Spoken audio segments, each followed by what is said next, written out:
What a wonderful, bright and breezy March day. Just perfect for motorcycling. And I'm on my way today to see a place called Cretingsbury, now known as the Old Manor House, a medieval motte and bailey castle with a moat. Well, it's in Cambridgeshire, very near to Little Staughton.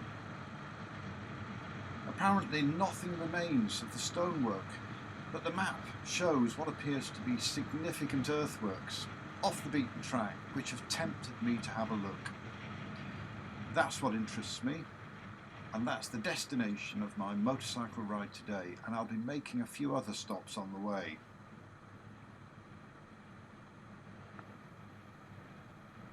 I'm just riding now through a place called Tillbrook,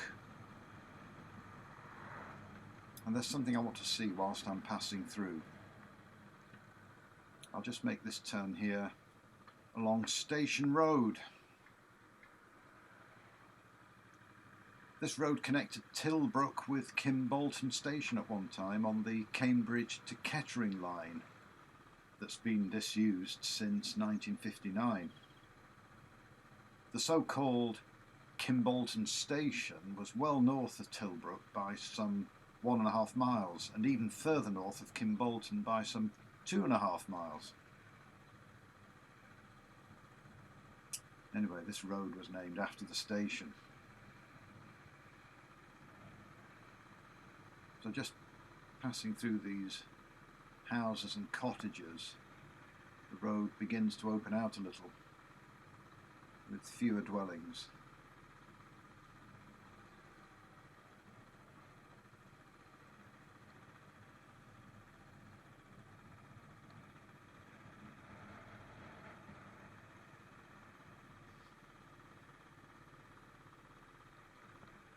On the right, you'll see the very visible remains of a 15th century village cross.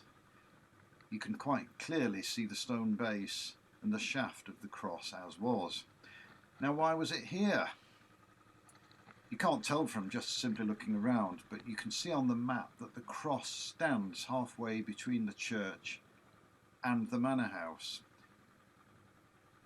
This would have been where the main grouping of village dwellings was located in the Middle Ages, near the ready supply of water from the brook over which that bridge passes. The cross would have marked the spot where the village market was held, and this would have been the heart of the village, which after all was named Tillbrook for a reason.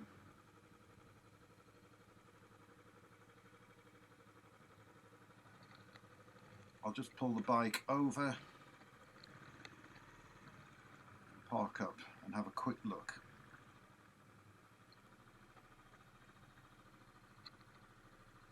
I have no information, but it looks to me as though this bridge was constructed in Victorian times, judging by the amount of blue engineering brick used in it.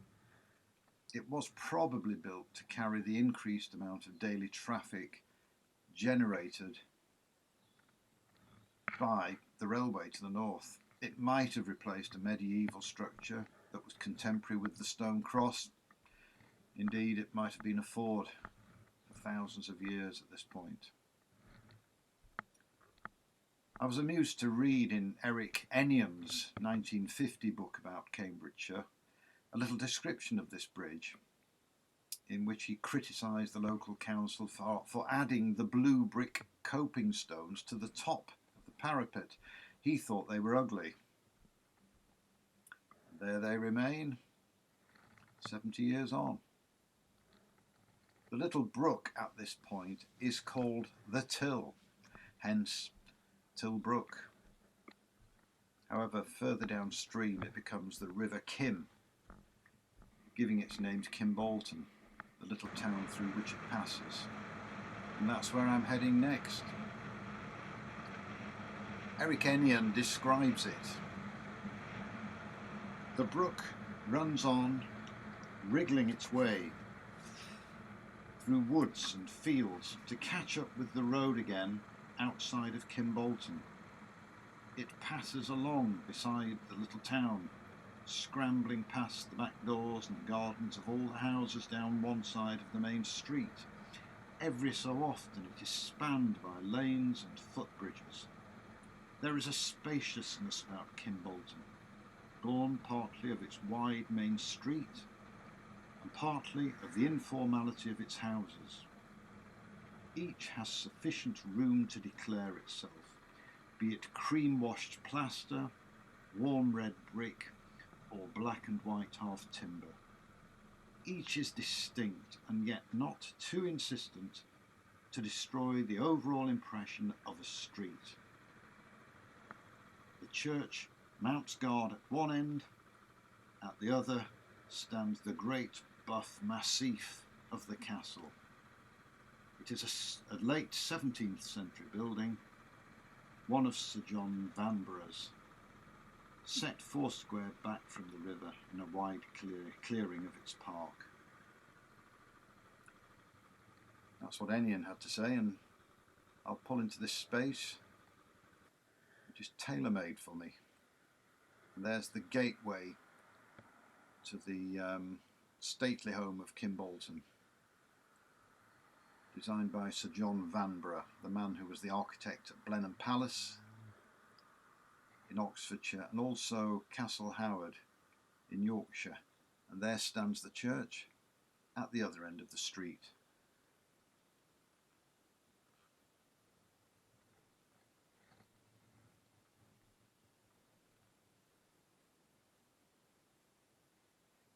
There can't be many better high streets in the country for all the traffic parked alongside those glorious houses.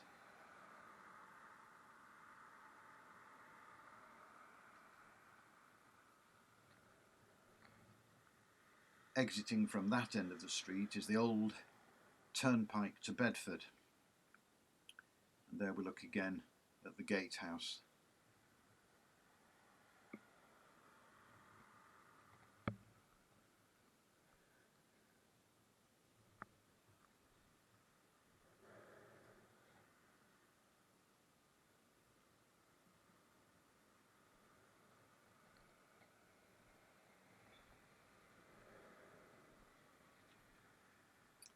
Nevertheless, it's time to move on, get back on the bike and continue my journey.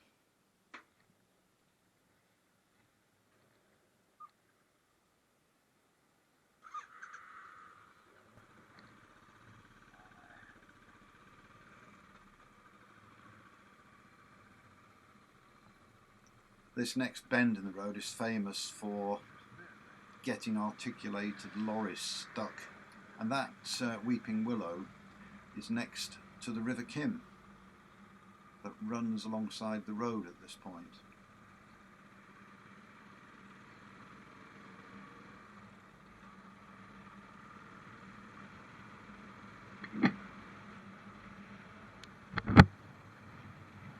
The road to the right is the old turnpike to Bedford, and shortly afterwards the River Kim forsakes the road and the ancient wayside oaks at a place called Stoneleigh and swings out across a wide green plain as if it were going to run the rest of its course in Bedfordshire.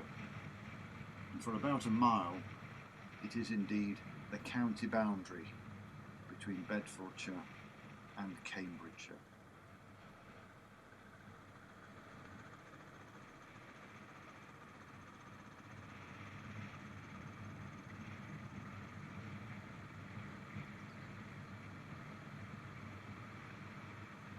But leaving the Kim behind for a while, I'm now riding ahead to Great Storton.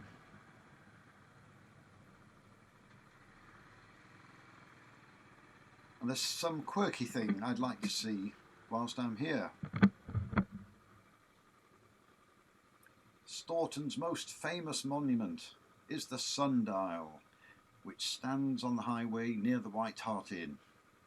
It was erected by one Edmund Ibbott, who was a major landowner in the village between the 1630s and the 1660s. The guidebooks say why he decided to build a sundial will probably always remain a mystery. But frankly, he must have built it so that people could tell the time. What's so mysterious about that? But anyway, a lovely quirky thing to stand beside the road. Now it's time to do a U-turn.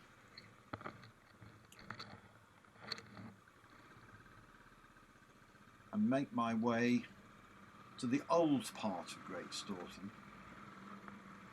which is known as the town.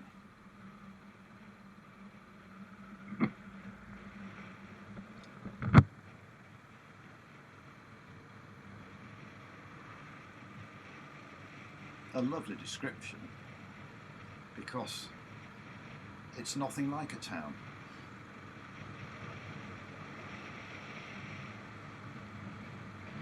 But probably says something about its former importance, as indeed is that great big church that you can see coming up in the distance there.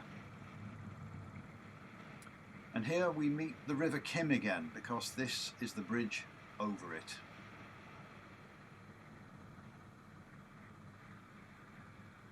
To the right there are some glorious Tudor barns and a big Tudor house known as Place House. A striking example of Tudor architecture. And those are the barns I mentioned. And there's Great Staunton's church. And that's the bridge I just crossed, and that's the River Kim running behind the church. Formerly, the brook at Tillbrook.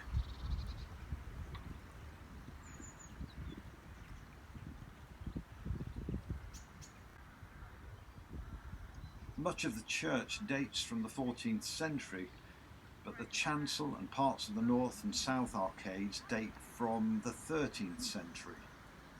The clerestory consists of 5 windows to the north and south and dates from the 15th century. The weather is just perfect. The scenery is glorious. Cold and bright as a March day should be. The early 16th century West Tower is in 4 stages and is buttressed 3/4 of the way up. There we have those old Tudor barns across the road from the church, and Place House.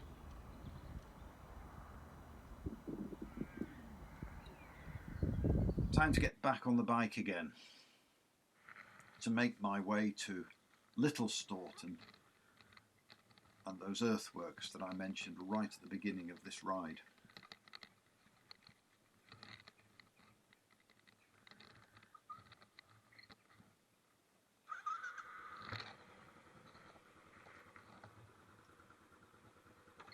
Hardly a bustling town, just a local walking her dogs.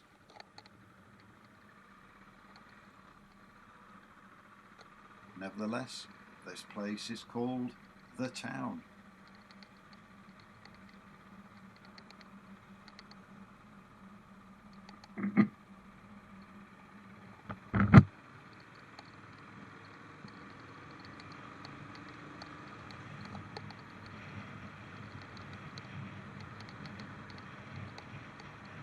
So, heading towards Little Staughton, you can see there the church on the ridge at the top of the hill there, the one with the spire, and the earthworks are about half a mile to the east of that church, which is to the left as you're looking at it now.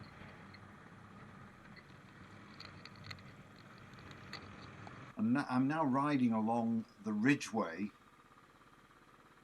towards the church from the village of Little Staughton.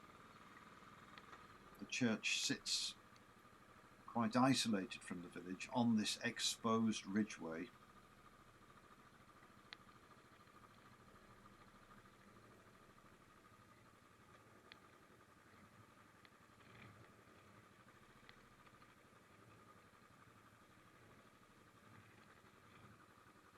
The history of this church can be traced back to the 12th century, although it is likely that the present church occupies a much older site of worship. It has early links with the Knights Templar. The church's patron between 1245 and about 1330 was the master of the Templars in England. It sits on an exposed site on top of this ridge, which has meant it has needed repairs constantly across the centuries. Nevertheless, it still stands. The nave was built in the 13th century, the south aisle in the 14th century, and in the 15th century the chancel was rebuilt and the tower added. It's actually, that spire on the tower has actually been hit by lightning twice since it was built. It was hundreds of years ago.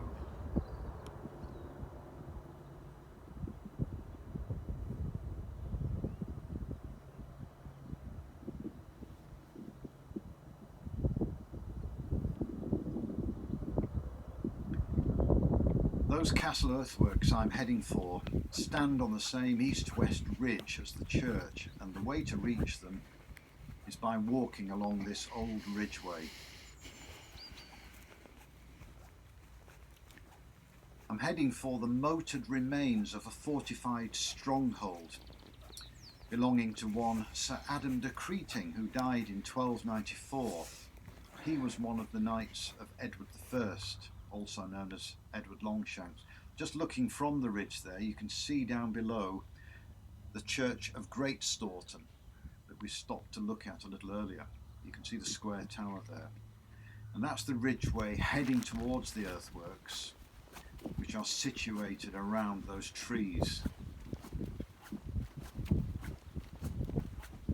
The ridgeway offers a tremendous vantage point for a defensive site. As you've seen, you can see right down across the valley below, and because it's a ridge, you can see equally well down the other side. These strategic factors no doubt influence the siting of the original Norman castle. More settled times after the conquest saw the alteration of the castle into a moated manorial residence. It became known as the Manor House and was also known as Cretingsbury or Cottingsbury. I'm not surprised it was eventually abandoned. Even on a bright day like this, it feels a little bleak up here on top of this exposed ridge, especially when compared to the benign weather below. So looking back, you can see that spire, that's Little Staughton Church that we've just come from, and these are the moats around what would have been a large manorial site and castle in earlier days. There's the moat that's running towards the east alongside the ridgeway.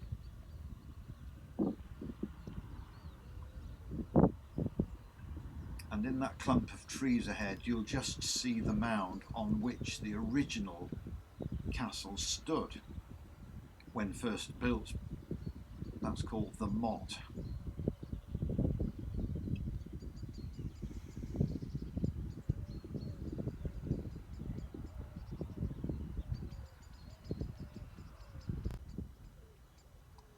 So again, that's the moat alongside the ridgeway, and then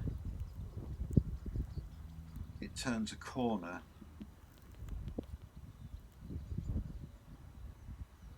to run down the east side of the earthworks. And that's the way across the moat and into the centre of what was once a fortified stronghold. Just looking back, you can see that the moat still serves to hold water. And whilst it's private property, goodness knows who owns this place, there's no one around, so I'll just take a walk over to the motte in the middle of the former stronghold.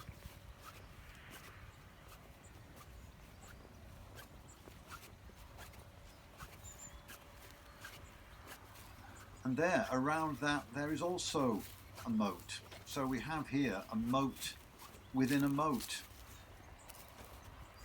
And the ditches dug out all those centuries ago still do the job of holding water.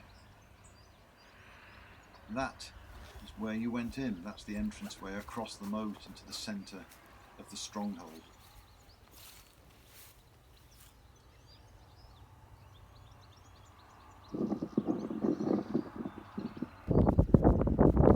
So continuing down the eastern side there, the moat runs,